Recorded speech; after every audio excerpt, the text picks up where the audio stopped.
So we're looking at the week between the time Jesus rode into Jerusalem as the king and the way that he was crucified as king.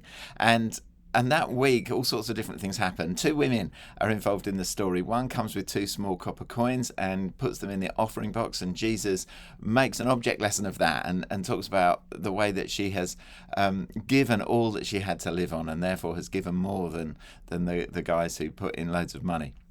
And the other is a woman who breaks the jar of ointment and pours it on Jesus' feet. I was going to talk about that on Sunday as well, but I didn't get around to that, sorry.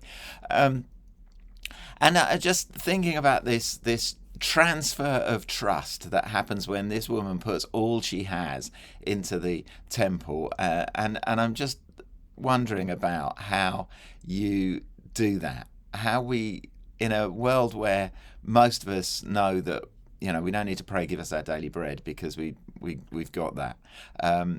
We just need somehow to work out what the gap is between what we can do with our own resources, our own strength, our own abilities, our own savings, our neighbours, our ingenuity, our brain power, what we can do and what we want to see God do, and how we are trusting him in that. And I think there's a whole robbery of that when it comes to our health. Actually, we have doctors, we have hospitals, so we don't trust God for that in the same way as many cultures have to.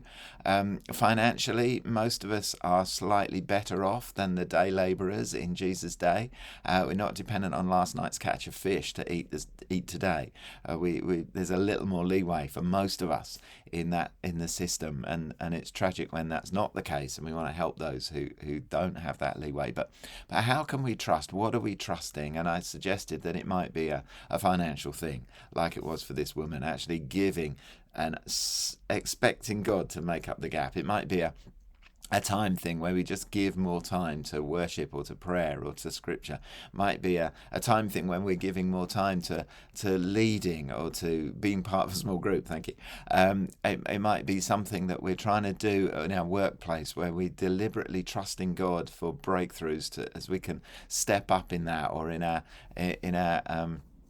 our ministry, where we're just asking God to come through for us. And I think that's a fascinating thing. And I'd love you to talk about where you're trusting God. And then the other thing is, if any of you have given significant amount of money to organisations that are coming down in a few years' time, where the money wasn't used wisely, or where it wasn't where it didn't get used for the purpose you gave it, and that can be really hurtful. And I just give an opportunity to release that, because I know that's a huge thing for many people in our congregation, and I know we've talked about that before, but I would just encourage you to think about that too. So those are a couple of things to talk about from this wonderful little story in the end of Mark chapter 12. Have a good time as you talk about it. See you in a bit. Bye-bye.